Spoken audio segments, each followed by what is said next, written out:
Bonsoir à tous et bienvenue sur le plateau d'Un cœur qui écoute, votre émission de spiritualité.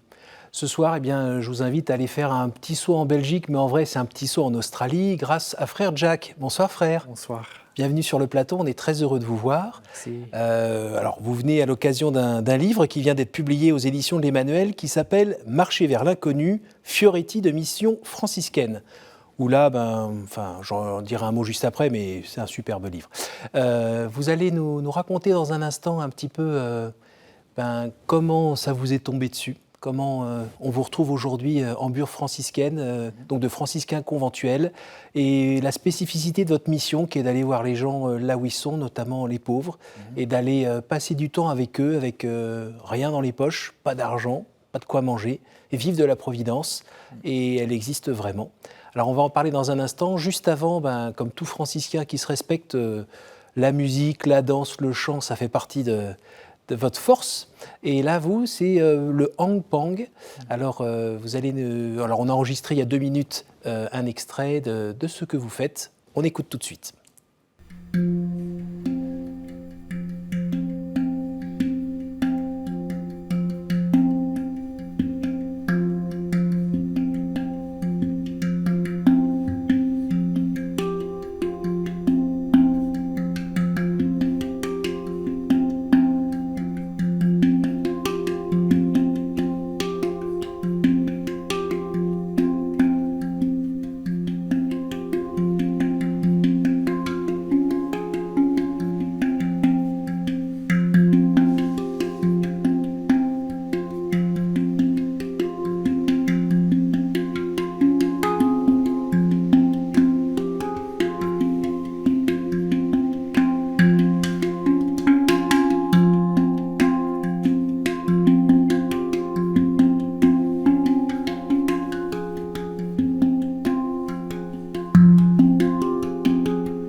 Merci frère, c'est vraiment étonnant comme musique, assez planant. J'avoue que je pensais que vous alliez nous jouer du didgeridoo, mais non, c'est plutôt cet instrument-là. Pourquoi ? Parce que j'ai vu quelqu'un jouer cet instrument dans la rue un jour. Ça m'a interpellé. Je suis percussionniste, j'ai joué un peu la batterie aussi. Et puis, donc j'étais en train de faire une mission, j'étais à Liège, et je vois un type qui fait la manche en jouant cet instrument. Je le vois un jour, un deuxième jour, troisième jour, je dois essayer. Et donc, pendant que lui fumait sa cigarette, il me laissait jouer à son orgue et j'ai gagné 10 € en quelques minutes.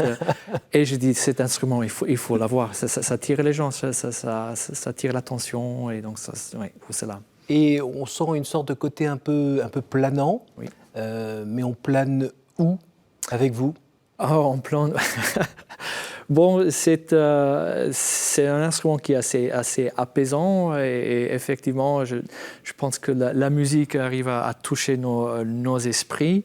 Donc, mon appel, je pense, c'est un peu dans la même ligne. J'espère qu'à travers mes paroles, mon témoignage, j'arrive à communiquer la paix de Dieu et que les paroles de Jésus aussi puissent toucher les cœurs des gens, quoi.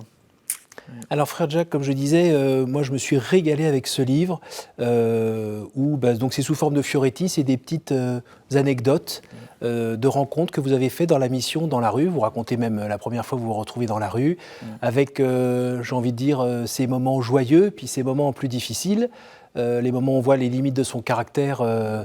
Voilà, les moments de danger aussi, où on sent qu'on va se faire casser le nez. Mais surtout, tout au long de ces pages, c'est la providence qui est là, quoi. Vous n'avez rien à manger, la nourriture va tomber au bon moment. Vous allez dormir, il fait froid, la pluie tombe en plein milieu de la nuit. Vous allez avoir quelqu'un qui va vous inviter à aller dormir. Bon, après, c'est un tzigane qui est plus ou moins poursuivi par la police. C'est autre chose. Mais en tout cas, il y a cette humanité, cette fraternité. Et c'est pas un Dieu magique qui fait... avec un hôtel 5 étoiles qui arrive, c'est Dieu et les hommes, donc Dieu au fond de chacun. Et je trouve ça très émouvant. C'était vraiment c'était super. Merci. Alors, racontez-nous comment vous êtes tombé dans ce chaudron-là, parce qu'à l'origine, vous êtes en Australie, et là, aujourd'hui, vous êtes dans un couvent à Bruxelles. Oui, c'est assez étonnant. Les gens sont souvent interpellés, surpris qu'un Australien vit à Bruxelles, surtout quand je leur dis que je suis un missionnaire en Europe. Ils ne comprennent pas tout de suite, ou pas tout le monde comprenne tout de suite. Et donc, comment est-ce que ça s'est fait que je suis ici? J'ai reçu mon appel de devenir frère quand j'avais 21 ans. J'ai eu une conversion de type Saint-Paul où ma vie a été bouleversée par la rencontre avec Dieu. Alors, il faut qu'on aide un petit peu les téléspectateurs. Le petit Jacques, il grandit tranquillement dans une famille normale. Mais au bout d'un moment, le petit Jacques, il a du mal à être qui il est. Oui. Il se sent pas très bien, il est un peu timide, il est un peu comme ça. Et même si on lui a toujours dit... faut pas toucher à la drogue, là, il va tester et puis il va trouver ça assez cool. Exactement ça. Et donc, j'avais pendant mon adolescence et pendant ma jeunesse des difficultés de trouver mon chemin. Je ne savais pas quoi faire avec ma vie. Et puis, effectivement, avec la drogue, où j'ai trouvé une fuite, je me suis beaucoup amusé là-dedans aussi. Et donc voilà, je me suis bien égaré dans ce milieu de discothèque et de nuit. Et puis j'avais difficulté à gérer mes propres tendances, et addictions et tout ça. Et puis ma vie a basculé le 30 août 2001. Et donc là, j'ai eu une rencontre avec Dieu suite à une prise de conscience assez aiguë de la personne que j'étais en train de devenir. Oui. Je me suis vu, je me suis dégoûté, je commençais à pleurer. Et grâce aux larmes, les cieux sont ouverts et je rencontrais le Père qui m'a pardonné, qui m'a fait savoir que je suis son fils, qu'il m'aime et qu'il me cherchait et qu'il m'aime. Et comment il a fait pour vous dire ça? Ou ça, je n'ai même pas le mot à décrire ce qui se produit à ce moment-là, mais je l'ai ressenti. Je me sentis complètement envahi par l'amour paternel de Dieu pour moi, qui m'a embrassé, qui m'a accueilli, qui m'a fait savoir qu'il fait que je suis retourné à la maison. Et ça vous a retourné comme une crêpe, en fait? Oui, exactement. Complètement. La conversion. Oui, complètement. Donc ma vie a changé à 180 degrés. Je me suis levé de par terre. J'avais une espèce d'impulsion intérieure. Je savais que je devais changer ma vie. Et donc c'est là où... Je me suis rendu chez mes amis pour couper l'amitié avec eux. Je suis allé chez ma cousine. Là, je suis allé ensuite à voir un autre groupe de copains pour que je leur demande pardon. Et ensuite, je suis allé chez ma cousine pour qu'elle me rase les cheveux. Je me teignais les cheveux à l'époque, quand j'étais blanc. Et donc c'est là, à ce moment-là, que j'ai entendu la voix de Dieu qui m'a dit « Jack, je veux que tu sois un frère ». Et donc tout ça est venu un peu de... C'était comme ça. Alors pour les gens qui nous regardent et qui ont des enfants qui sont pris dans ce type d'addiction, est-ce que vous pourriez nous dire pourquoi vous, à ce moment-là, ça s'est arrêté ? Quelqu'un priait pour vous, votre mère, votre grand-mère ? Je pense qu'il y avait des gens qui priaient pour moi, mais encore aujourd'hui, je ne sais pas pourquoi moi, je ne saurais pas dire. J'ai rigolé avec quelqu'un l'autre jour en disant, je ne sais pas quels critères Dieu utilise quand il appelle quelqu'un. Moi, je le ferais certainement différemment, mais... Ouais. Et donc finalement, cet appel à la vie franciscaine, alors c'est quand même une vie un peu spéciale, puisque... c'est la pauvreté, l'obéissance, apprendre à vivre de rien. Vous qui étiez un petit peu, comme on dit dans un joli français, freak control, comment vous avez fait pour lâcher ? Bon, c'est la découverte de Dieu dans ma vie, le fait d'être réveillé à sa présence dans ma vie, d'avoir trouvé mon chemin et un sens aussi. Donc, certains renoncements étaient plutôt faciles, ça coulait de source. Et donc voilà, je suis entré dans l'ordre, mais ensuite, une fois devenu franciscain, c'était la question, bon, je suis franciscain maintenant, je fais quoi ? Et c'est très tôt dans ma vocation religieuse que j'ai intuit un appel à devenir missionnaire, mais toujours avec une certaine doute. Je n'étais jamais 100% convaincu. Et donc, ça a pris plusieurs années pour que cet appel s'approfondisse et que je le comprends et je trouve où faire la mission et comment. Et donc ça a pris 10 ans presque pour que je comprenne un peu avec plus, des temps un petit peu de doute aussi, des temps de désert, des temps de... Certainement, oui. Qu'est-ce que tu attends de moi, Seigneur ? Oui, exact. C'était dur, ça, quand même ? C'était dur, oui, parce que c'est difficile à savoir si une voix vient de Dieu, s'il vient de toi ou s'il vient du diable. Alors, comment on fait pour savoir ? C'est vous qui tendez la perche, là. Hein ? Oui, je sais. Comment on fait ? Bon, bon, je n'ai pas envie de faire un long enseignement là-dedans, mais je pense qu'on a besoin de beaucoup prier, lire les signes et puis voir les fruits. Bon, c'est clair. Donc finalement, au bout de 10 ans, ça a fini par se préciser. Oui. Et que vous étiez fait pour aller oui, c'est ça, oui. Parmi les pauvres. Oui. Alors, oui, c'est ça. Je sens que ça c'est mon appel, donc c'est un appel missionnaire, mais selon un certain style. Et donc c'est là où, c'était en 2009, hein, où j'ai eu ma première expérience d'itinérance, où je suis parti avec un petit groupe de franciscains, avec un sac d'eau sans argent, pour passer un temps, quelques jours dans la rue. Et là, j'ai eu une expérience de Dieu semblable à celle de ma conversion.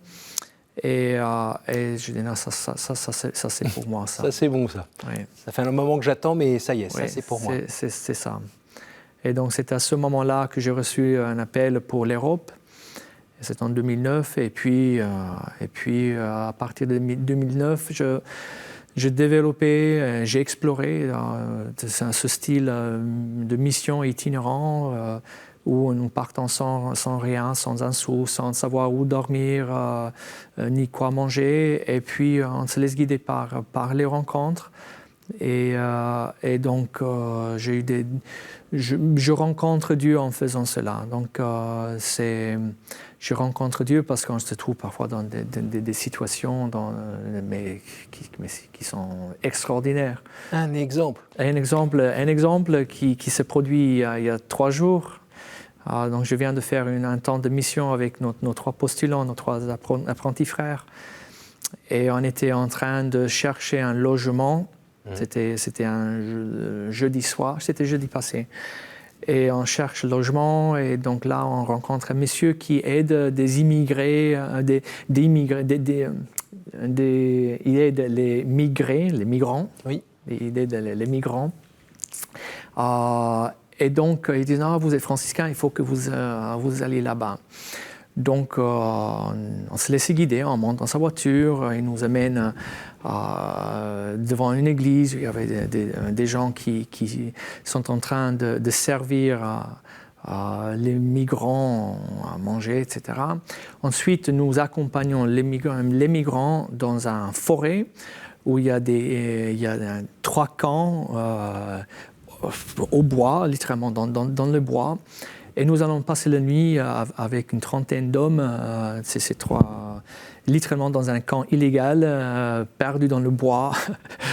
Et c'était vraiment, c'était surréel, c'était vraiment surréel. Et donc, je suis trouvé tout au début avec un groupe de jeunes africains, la plupart musulmans. On est assis par terre, les arbres partout. Je me sentais comme si j'étais dans un jungle d'Afrique. Hein. C'était... Et donc là, on commence à parler en anglais. On commence à chanter ensemble, on prie ensemble. Ensuite, on se trouve avec 2 autres et qui nous racontent leurs aventures, leurs galères surtout. Et donc moi, en tant que franciscain, je me trouve tout à fait à ma place avec des hommes qui sont un peu les lépreux d'aujourd'hui. Hein. Ils sont complètement... Ils sont pas acceptés, pour la plupart du temps acceptés avec difficulté, littéralement à la périphérie, sur les marges de notre société. Oui. Et donc, voilà, de nous trouver parmi eux, je trouvais ça providentiel. Il n'y a pas de peur dans ces cas-là? On prie bien. Avant et pendant? Ah oui, pour cela, je sens que ça me rapproche à Dieu, ça me réveille en tout cas. Et je prie littéralement parce qu'on ne maîtrise rien dans cette situation-là. Oui. Mais d'ailleurs, dans le livre, il y a 1 ou 2 anecdotes où, c'est ça, vous n'êtes pas loin de vous faire fracasser le nez. Et on sent, et vous le dites avec beaucoup d'humilité, que vous étiez rentré un peu en mode panique. Oui. Et finalement, ce qui va débrancher le bonhomme, c'est la prière en fait. Oui. Et les propos paisibles et la prière. Mais vous ne cherchez pas non plus à aller vous battre, vous ne cherchez pas exprès le danger. Non. C'est que tout d'un coup, ça s'est déclenché, voilà.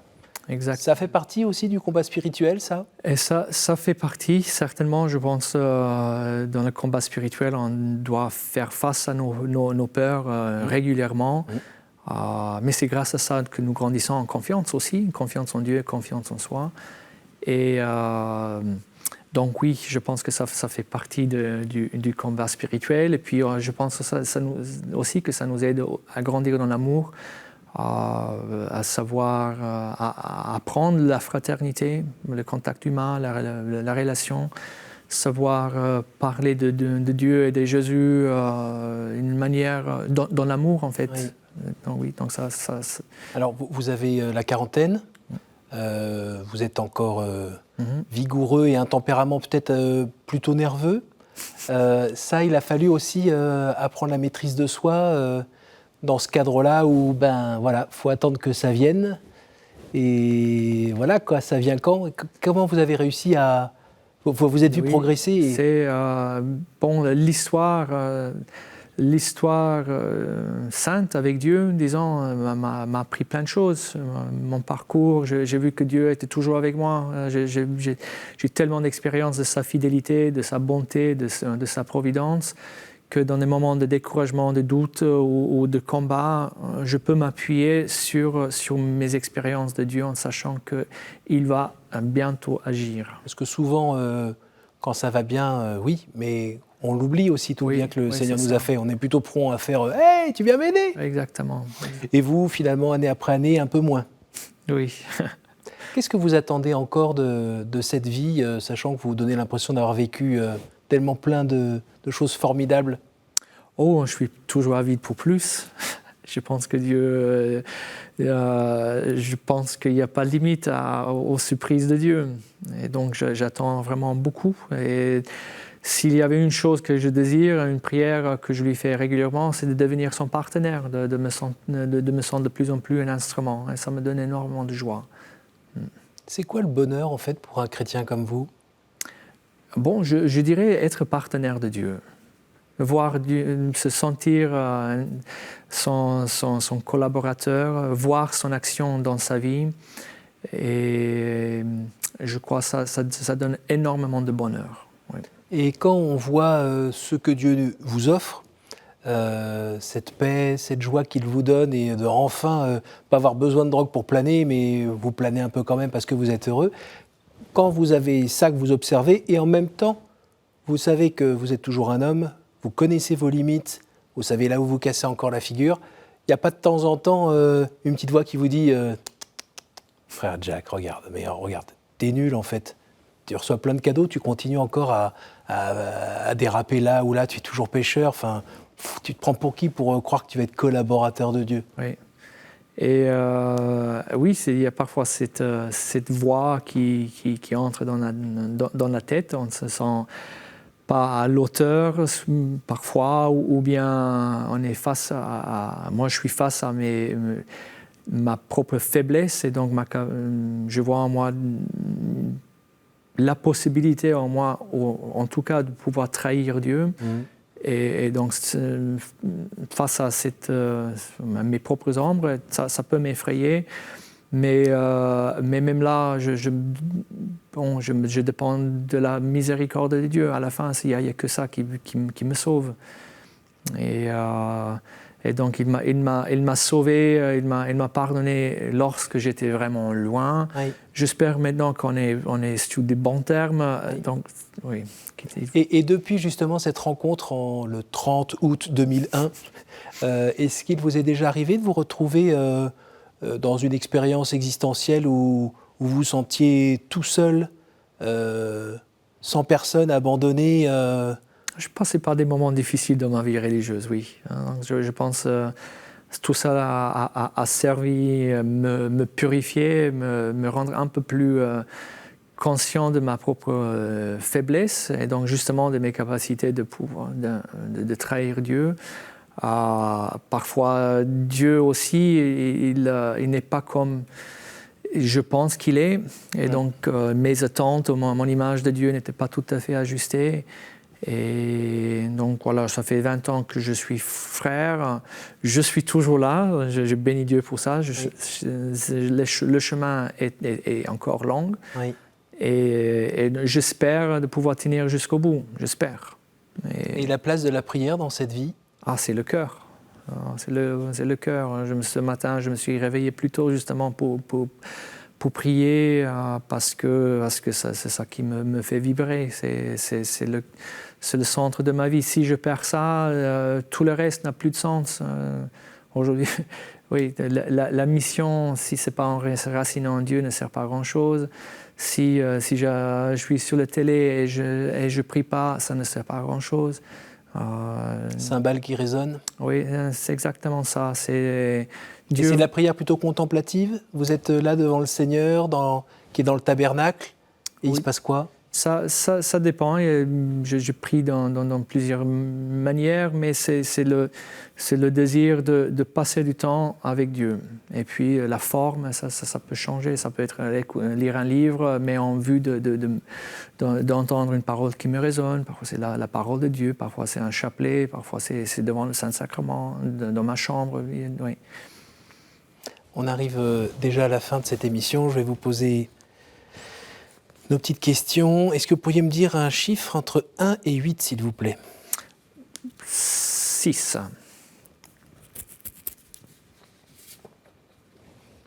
Si vous pouviez revenir en arrière et changer quelque chose dans votre vie, que feriez-vous?